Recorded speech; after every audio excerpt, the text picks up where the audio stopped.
you very much, Gabriela, and you're on the screen. We can all see you and we'll hand over to you. Perfect, thank you, and thanks so much for the invitation as well. Can everyone hear me okay? Yes. Yes. Okay, perfect. And I can't see any of you, so if there's anything strange that I say that you don't understand, please feel free to interrupt me. I'm probably not going to be looking at the chat, but just shout out, and then I'll be happy to answer any questions. We'll specifically have time for questions at the end, but anything you need to clarify before, that's okay. So yes, again, thanks so much for having me. In terms of like the presentation before was really good, and really good to see the context in which I'm joining. My side of the presentation, we're going to be looking a bit more on like that partnership piece between businesses and nonprofits. So what the sort of partnership that you'd be looking at building on the philanthropic space. So first of all, just a tiny bit about me, and like, you know, what makes me adequate to be speaking to all of you today. So I work for a consultancy focused on the social impact space. And what that means is that we work with 3 types of clients. So we work on those giving resource, so foundations, very much businesses as well. And then we also work with nonprofits. And what we try to do is sort of, help everyone collaborate, and we advise everyone on strategy. In terms of me, I was a fundraiser before, so I know what it's like to be on that side of the nonprofit sector. And now I'm working on the I don't know if it's that side, but the other side, let's say. So happy to be here with everyone. So right now, my area of the conversation, we're going to be looking at that piece of corporate philanthropy. First of all, don't get bogged down by all these terms of corporate philanthropy or CSR or anything like that. I might have terms that are slightly different to the ones mentioned before. So if there are any questions, just let me know. But just wanted to flag that. And then we're going to be looking at engaging corporate donors and security support. I'm going to be whizzing through a bit just in terms of time, because there's a lot to speak about, and I want to make sure that we have questions at the end, and I'll be able to share this presentation with all of you after. So first, I had a quick quiz.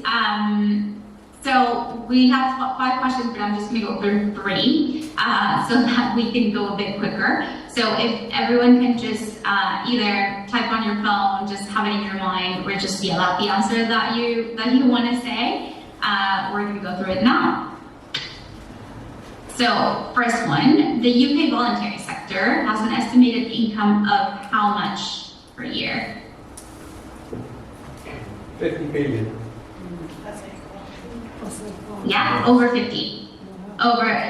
Did someone say 50 billion? I feel like I heard that. It is over 50 billion, and it's 56 billion for the last year there was data. So we're going to skip through a couple because I feel like we don't have that much time.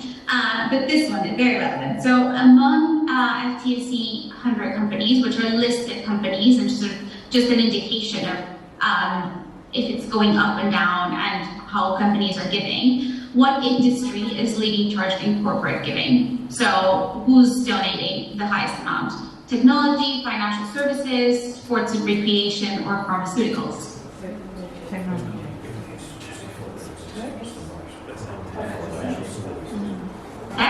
Other financial services. Financials? It's actually pharmaceuticals. So pharmaceuticals sometimes give over half. They're also very wealthy, so that might give an indication, but they can give a lot of in-kind and a lot of health services. And this is information from pre-pandemic, but I'm sure during pandemic some of it increased as well. Or I would think so. And then final one, approximately what percent of business that engage in philanthropy offer at least one kind of gift matching program? And what I mean by gift, ooh, I see a camera. I think I can see some hints, which is nice. Oh, perfect, oh, that's great. So, okay, so what I mean by gift matching program is, for example, when a company says, you know, if you as my employee gives £10 or £20, I'm going to match it, and I'm also as a business going to give £20 or the same amount or twice the amount. So what percentage of businesses do you think do this? 30%, 50%, 17%, or over 90%? 70? Anyone else? Yes, yeah, 70 majority. So actually, most companies that increase in corporate philanthropy offer this. So it's over 90%, it's actually 92%. So very, very popular practice among corporate. So that's it for the question time. I hope you did well, but it's not a test, so don't worry. So we're gonna go on a quick intro on corporate philanthropy. First, I wanted to give you a bit of like a view of the evolution of corporate philanthropy. And again, I won't worry too much about the terms, but it's just how businesses' engagement with, let's say, the social environmental good space has evolved over the past few decades.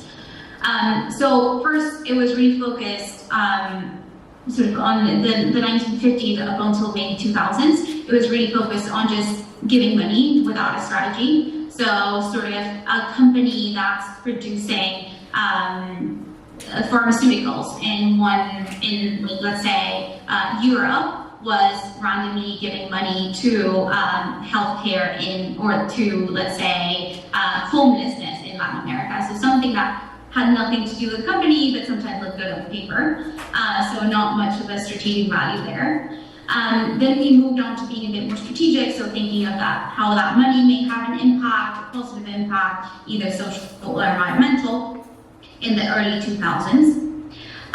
From there, we went on to CSR. So again, don't worry, this is not a bad or good term, but I'm sorry, that was my laptop.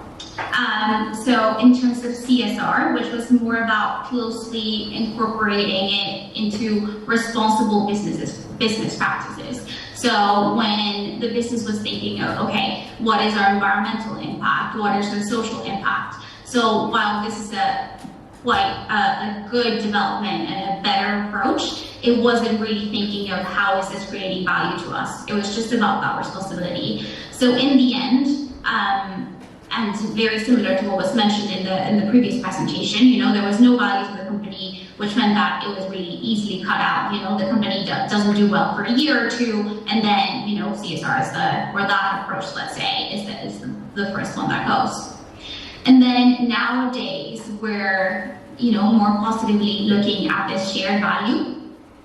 And in the future, and I'll explain shared value in a second, and in the future, hopefully we're going to look at collective impact, which is sort of more of the intersection of looking at systemic problems, thinking of how business, government, people, everything intersects, and how we can solve these huge problems together. So of course that's the future, that's something to aspire to, but nowadays it's more the shared value piece.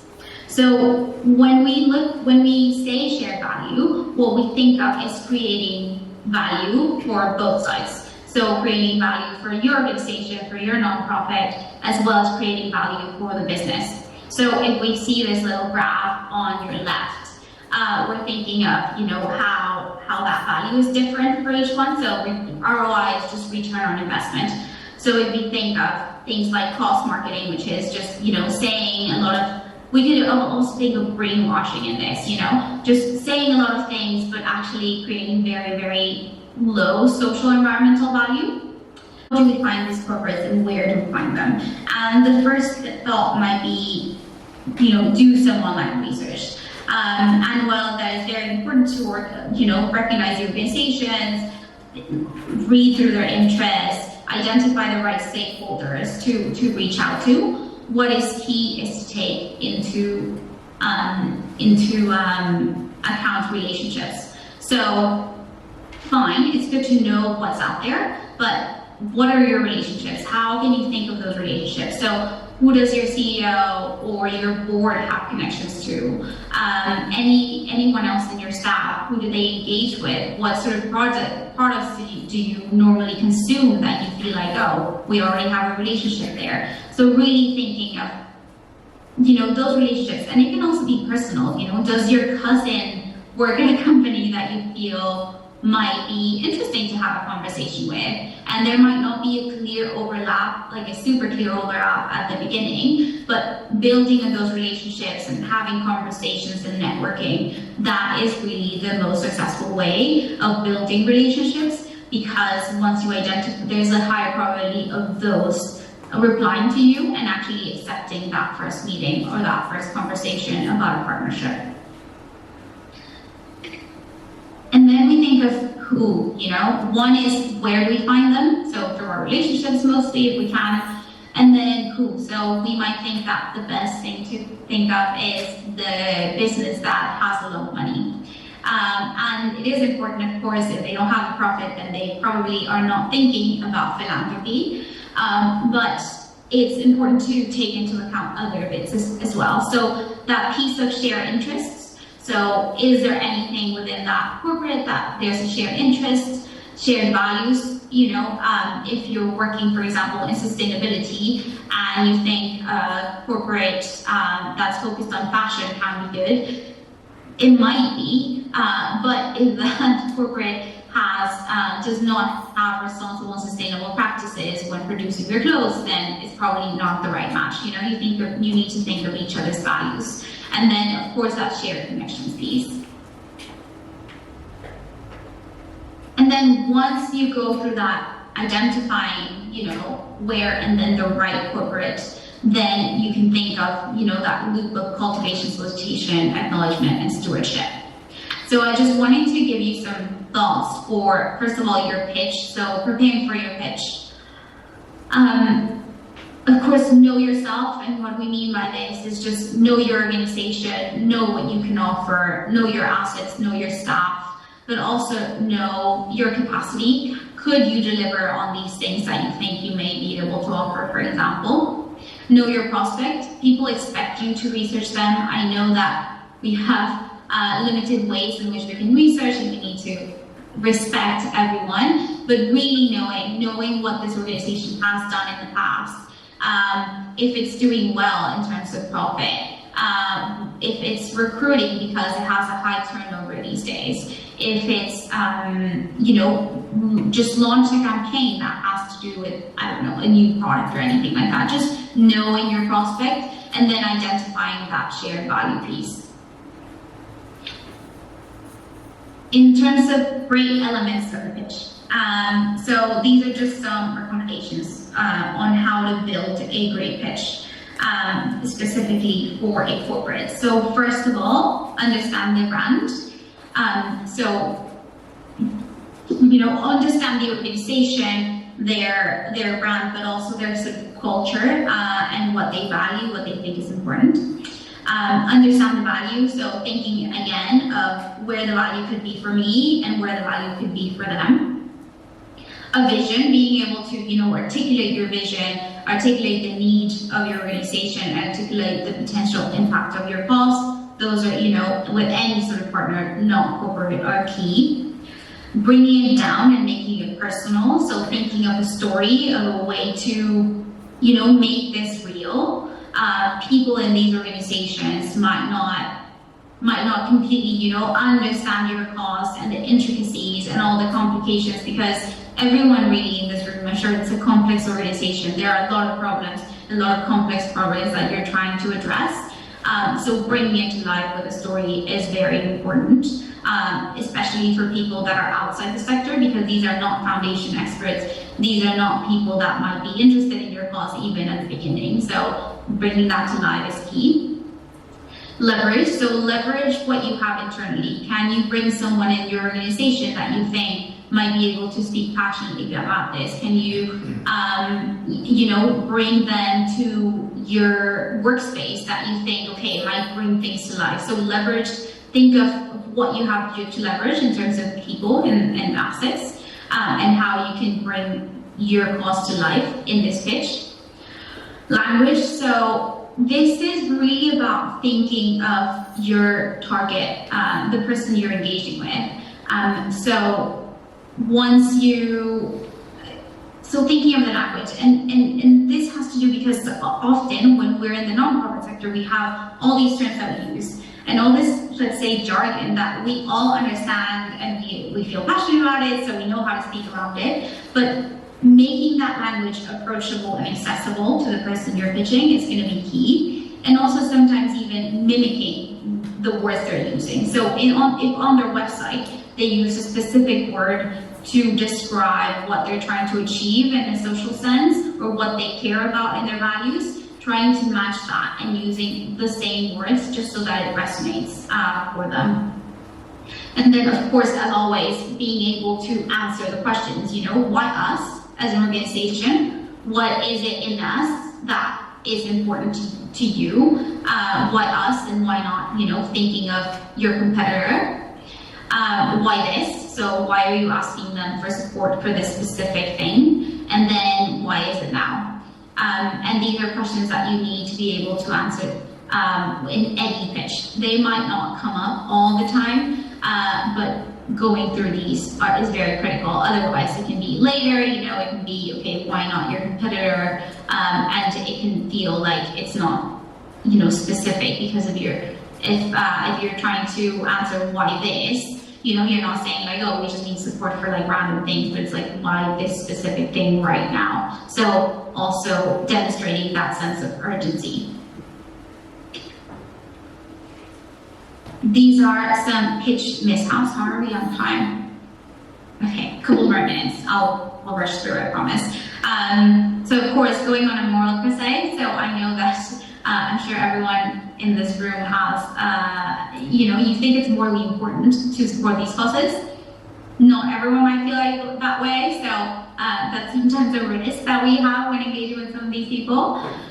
Ignoring what the company says, so sometimes we're like really set that down, like, okay, this is what we want to sell, this is what we want, where we want the support. But if they explicitly say that's not the way, then using that as a way to evolve the conversation and then negotiate on what is the right thing to work on together. Technical jargon, which I just mentioned, making an ask before understanding what the company needs, so making an ask too early.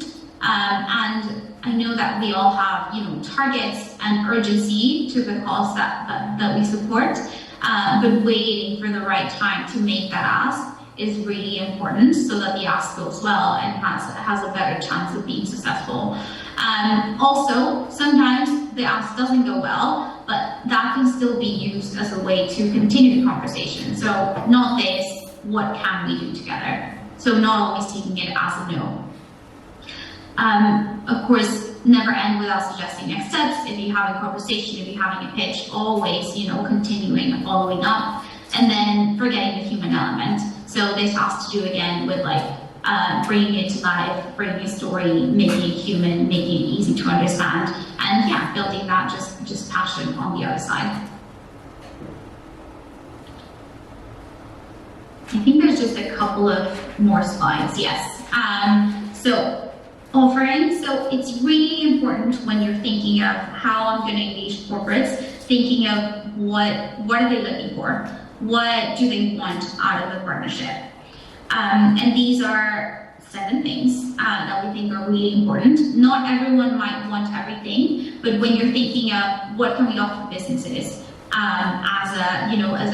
as part of the partnership, thinking of ticking boxes across these elements is quite important. So first of all, impact, of course, demonstrable value for money, and being able to demonstrate the impact in which way you can. Exclusivity, so sometimes access to exclusive and unique opportunities and connections. And this doesn't have to be something super expensive, but for example, exclusive access could be, being able to visit some of your work. So that could be something exclusive if appropriate. Sustainability, so potential to improve long-term sustainability also of their own corporate practice. Connections, so sometimes corporates also just want to have connections with the community, with the organization, with other corporates, so just to build on their brand. Influence, of course, among their customer base, among key stakeholders. Engagement, so just recruitment, that feel-good factor, so that personal and passion appeal. And then profile raising. So of course that bringing us back to that brand piece and brand enhancement, positive exposure, and just profile raising of the business, because that's of course creating value for them. I'll skip this one because I feel like we don't have that much time. And then these are just some elements of a successful partnership.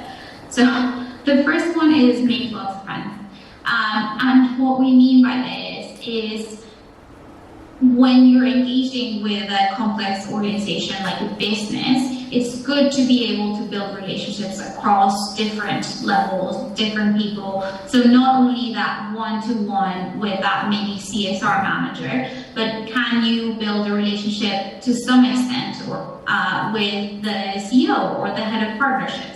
Can you build a connection with some people within their staff, even though they might not have any deciding power in the philanthropic view? Can you build sort of multiple, let's say a multiple pronged approach to have more awareness of your cause, and then make it a bit of a more sustainable and appealing ask? Senior level buy-in is of course key. Clear definitions of success, so knowing exactly what is achieving, what success looks like in this partnership, and maybe just asking that question at the beginning of the partnership. Resources, so making sure you have the resources to deliver on that partnership, and having an open conversation about that, both in terms of, the staff time that you can dedicate, but also, can you actually take them on a visit or two, or is that too much to ask for? So thinking of the resources that you need to give and whether you actually have those. Communication, as you all know, accountability, of course, keeping them accountable for their side, but also remaining accountable for what you're delivering. So making sure that that value, shared value exists. And finally, of course, value and impact is key, and that's why it's in bold. But it's also important because some corporates might think, oh, it would be amazing for my staff to feel like they're, creating lots of value. I'm gonna paint your building blue and, make some little sketches there. And some organizations might think like, oh, okay, well, we'll just let them do this because it's gonna feel nice for them. And then in the future, hopefully, those employees are going to give us some money, or the corporate is going to make a donation after. But actually, sometimes it is okay to say no to some of these offers. Some businesses sometimes have very strange ideas on what is actually creating value, and that actually might not create value. You might have to actually hire someone that is experienced in painting to paint your building. So having that open way conversation, making sure that every single part of this partnership is creating value for you, and not being scared about saying no is really important.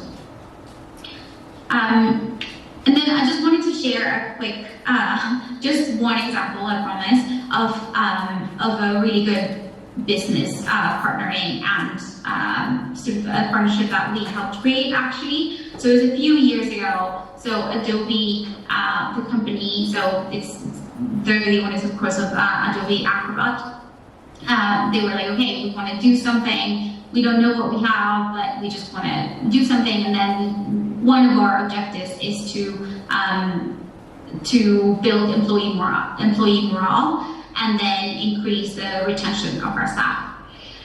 And then, so what we found out, because we went and stayed in touch with a few different organizations, and Turn is the refuge. So it's an organization that focuses on entrepreneurship of refugees and training them. So what we were able to create is this really cool 1 day of advice. So Adobe staff that could read business plan, could think of whether a business plan, like a small business plan for 1 or 2 people, was a good idea, could think of like the numbers and the finances, does this make sense? So staff that had those skills then went into a room and then provided those skills to the refugees that were looking for that support. In the end, was it a cash partnership? No, it wasn't, because there was really no cash exchange at first. Then it became a cash partnership. But at first, it was just really creating value. Employees were happy, Adobe was happy, and was creating value in that sense. And then turn the organization, refugees were getting real-time value instead of hiring consultants or hiring random people to tell them if their business plans were good. They were able to create that super exciting event. And Thank you very much. That was perfect. I do appreciate we set you a challenge there, whizzing through. That was really excellent. Thank you very much. No, of course. And a really good point to end on, actually, that when we're talking about sustainability, being able to, and I have a phrase, show me the money, but actually the steps might actually be more relationship and something else before it moves to that sort of cash injection. So a really good point to end on. Thank you. Does anybody have any questions for Gabriela? Yes, Dan. With a lot of these businesses, particularly large businesses, looking for their brand value, I guess their priority is going to be big name charities. We are lots of small name charities locally.